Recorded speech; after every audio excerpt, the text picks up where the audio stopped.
L'illusion de la liberté. Je m'appelle Thomas, j'ai 36 ans et pendant très longtemps, je peux dire sans hésiter que je déteste mon travail, non pas parce qu'il est trop difficile, mais parce qu'il ne me procure ni joie ni satisfaction personnelle. Chaque matin, je me lève très tôt, souvent avant que le soleil ne se montre, et je ressens immédiatement une lourdeur dans mon corps et dans mon esprit, comme si la journée était déjà trop longue avant même de commencer. Je me prépare mécaniquement, sans réfléchir, puis je prends le bus pour aller au travail, assis parmi les mêmes personnes que je vois chaque jour. Des hommes et des femmes silencieux, fatigués, qui scrutent leur téléphone ou observent la fenêtre d'un regard vide, me donnent l'impression que nous partageons tous la même routine épuisante. Pendant le trajet, je pense souvent à ma vie, à mes choix, et je me demande comment j'en suis arrivé là, coincé dans un emploi qui ne me ressemble pas vraiment. Au bureau, je m'installe devant mon écran d'ordinateur, où je passe 8 heures par jour et parfois même plus. Je réponds à des emails, remplis des tableaux et suis des instructions qui ne m'inspirent absolument pas. Je fais mon travail correctement, car je suis une personne sérieuse et responsable. Mais au fond de moi, je n'ai aucune passion pour ce que je fais, et chaque heure me semble longue et inutile. Très souvent, alors que je suis assis devant mon écran, mes pensées s'échappent ailleurs. Une phrase revient sans cesse dans ma tête, de plus en plus forte et claire. Je ne veux plus travailler comme ça, car cette vie me donne l'impression de passer à côté de quelque chose d'essentiel. Un soir, après une journée particulièrement difficile, je rentre chez moi fatigué, l'esprit lourd et le corps tendu. Au lieu de me reposer, j'allume mon ordinateur pour regarder des vidéos sur Internet, espérant simplement oublier mes problèmes quelques minutes. C'est à ce moment-là que je découvre, presque par hasard, un monde totalement nouveau pour moi, un monde dont je n'avais jamais vraiment entendu parler auparavant, la bourse. Dans ces vidéos, des hommes parlent avec assurance de liberté financière, d'action, d'investissement intelligent et de gains rapides, en expliquant que l'argent peut travailler à la place des gens ordinaires comme moi. Ils expliquent comment ils ont quitté leur emploi, comment ils vivent sans un patron et comment ils organisent leur temps comme ils l'entendent. Ce qui me fascine immédiatement. Ils répètent souvent la même idée, avec des mots simples mais puissants, en disant que si l'on investit correctement, il devient possible de ne plus dépendre d'un salaire et de ne plus travailler toute sa vie. Lorsqu'ils disent « si tu investis bien, tu n'auras plus besoin de travailler », ces mots résonnent profondément en moi et réveillent un espoir que je croyais perdu depuis longtemps.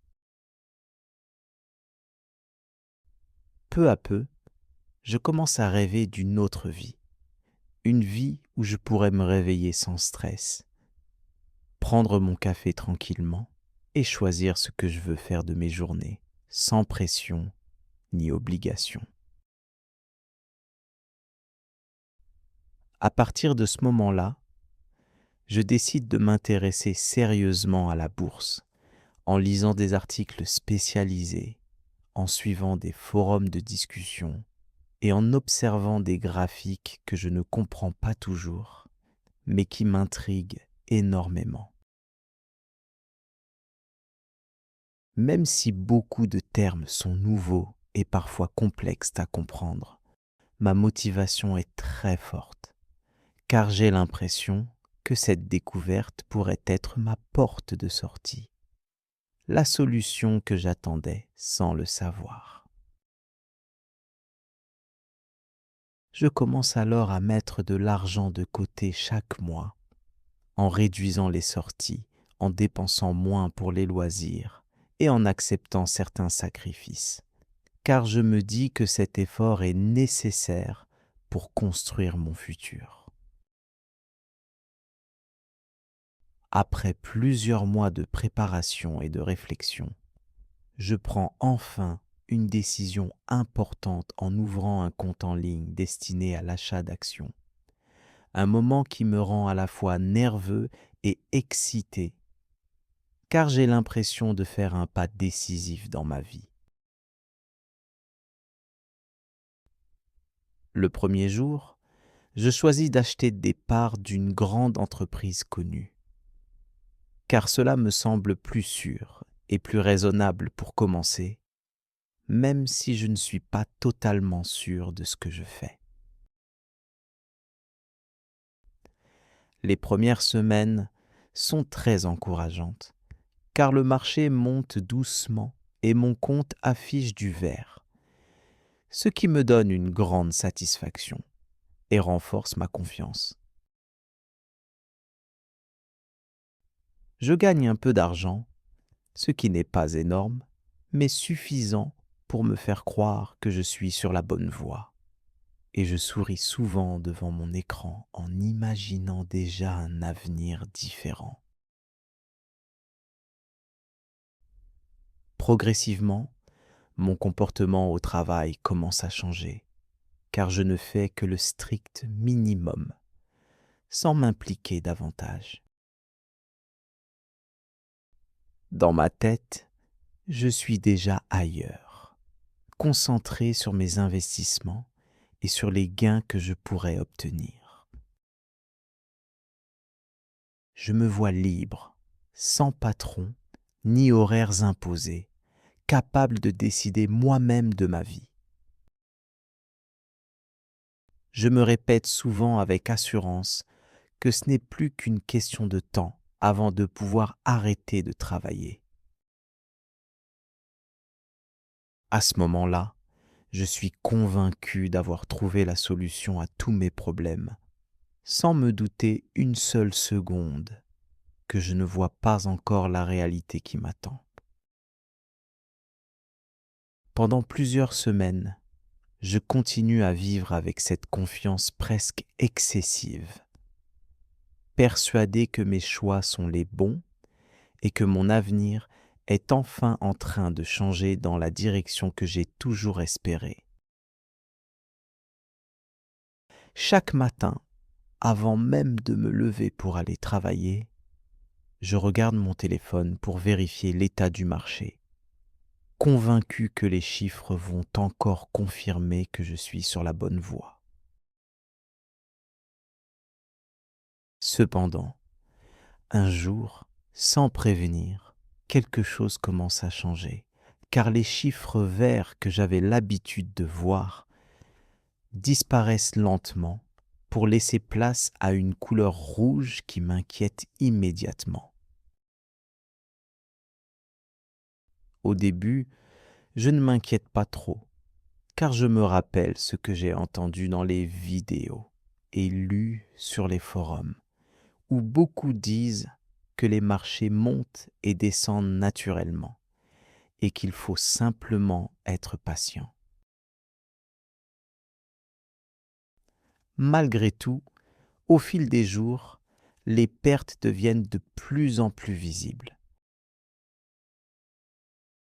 Et même si j'essaie de rester calme, une inquiétude profonde commence à s'installer en moi. car l'argent que je vois disparaître représente des mois d'efforts et de sacrifices.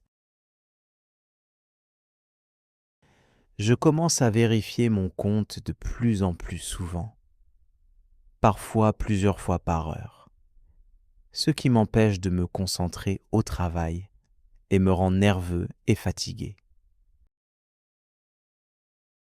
Les nuits deviennent difficiles, car je pense sans cesse à mes investissements, à mes décisions et à la peur de perdre ce que j'ai mis si longtemps à économiser.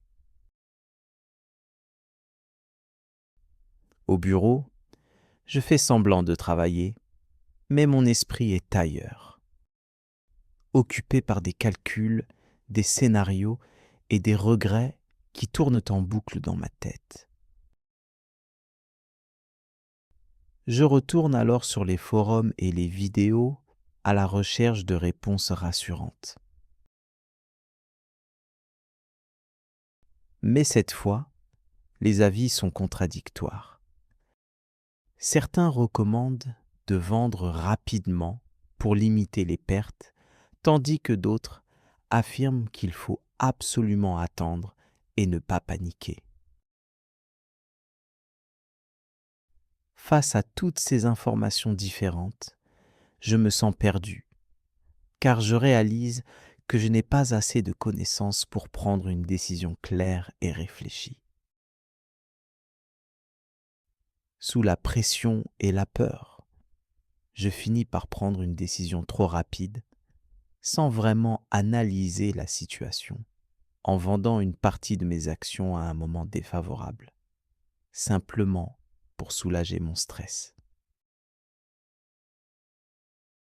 Lorsque je vois le résultat final, je comprends que j'ai perdu une somme importante. Pas assez pour ruiner ma vie, mais suffisamment pour me faire très mal moralement. Je reste longtemps assis, immobile, devant mon écran, incapable de détourner mon regard des chiffres, avec une sensation de vide et de honte qui m'envahit peu à peu. À cet instant précis, je réalise que la bourse n'est pas un jeu, ni une solution magique, mais un monde complexe qui demande du temps, de la patience et surtout une vraie préparation. Avec le recul et le calme qui reviennent progressivement, je commence à analyser mes erreurs et je comprends que mon plus grand problème n'était pas seulement le manque de connaissances, mais aussi ma façon de penser. Je voulais apprendre la bourse non pas par curiosité ou par intérêt réel pour l'économie, mais parce que je cherchais désespérément à fuir une vie professionnelle qui ne me rendait pas heureux. Cette prise de conscience est difficile à accepter, car elle m'oblige à regarder la réalité en face et à comprendre que je cherchais une solution rapide à un problème beaucoup plus profond. Je comprends alors que vouloir ne plus travailler n'était pas réellement mon objectif, car ce que je voulais vraiment, c'était donner du sens à mes journées et me sentir utile et respecté. Je ne quitte pas mon travail, même si je n'aime toujours pas ce que je fais. Mais je change peu à peu mon regard sur ma situation et sur mes choix. Je décide de continuer à apprendre la bourse, mais d'une manière plus sérieuse, plus calme et surtout plus réaliste, en investissant moins et en acceptant l'idée que les résultats prennent du temps. Progressivement, je retrouve un certain équilibre, car je ne mets plus tous mes espoirs dans l'argent, et je commence à réfléchir à d'autres façons d'améliorer ma vie, comme apprendre de nouvelles compétences ou envisager un changement professionnel plus réfléchi. Je comprends que la liberté ne vient jamais sans effort, sans patience et sans une vraie compréhension de soi-même. Aujourd'hui, je travaille encore, et même si ma vie n'est pas parfaite, je me sens plus lucide et plus mature face à mes choix. J'ai appris une leçon essentielle que je n'oublierai jamais, car j'ai compris que chercher à ne plus travailler sans comprendre ce que l'on veut vraiment conduit souvent à de grandes désillusions.